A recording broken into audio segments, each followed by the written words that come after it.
નમસ્કાર દર્શક મિત્રો, માલણ તીરેમાં આપનું સ્વાગત છે। પ્લીઝ પૂરો વિડીયો જોજો, લાઇક કરજો, શેર કરજો અને અમારી ચેનલને સબસ્ક્રાઇબ કરજો।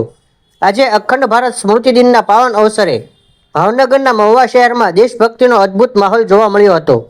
મહુવા ભાજપ દ્વારા અખંડ ભારતની ભાવનાને પ્રજ્વલિત કરવાના સંકલ્પ સાથે એક ભવ્ય મશાલ રેલીનું આયોજન કરવામાં આવ્યું હતું।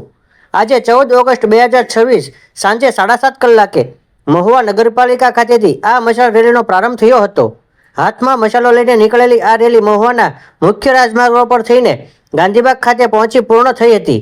આ દેશભક્તિના અવસરે ભાજપના કાર્યકર્તા ભાઈઓ અને બહોળી સંખ્યામાં રાષ્ટ્રપ્રેમી નાગરિકો ઉત્સાહપૂર્વક જોડાયા હતા। સૌએ વંદે માતરમ અને ભારત માતા કી જયના ગગનભેદી નારાઓ સાથે વાતાવરણને દેશભક્તિમય બનાવી દીધું હતું અને રાષ્ટ્ર ભાવનાનો દિવ્ય સંદેશ ફેલાવ્યો હતો।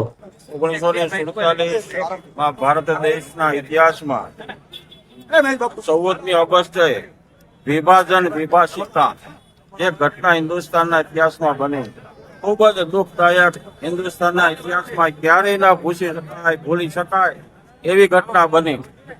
1947 15મી ઓગસ્ટના દિવસે જયારે ભારત આઝાદ થઈ રહ્યો હતો, એલાન થઈ ગયું, એની આગલી રાતે 14મી ઓગસ્ટે વડાપ્રધાન કોણ બને, દસગાળાની અંતરિમ સરકારમાં વડાપ્રધાન કોણ બને એ વહેંચણીમાં એ વખતના મુસદ્દીઓ જે જવાહરલાલ નહેરુ અને કાયદા આઝમ ઝીણા એ વિભાજન કર્યું અને ધર્મને નામે વિભાજન કરીને 14મી ઓગસ્ટે પાકિસ્તાનને સ્વતંત્ર જાહેર કર્યું અને 15મી ઓગસ્ટે ભારત દેશને।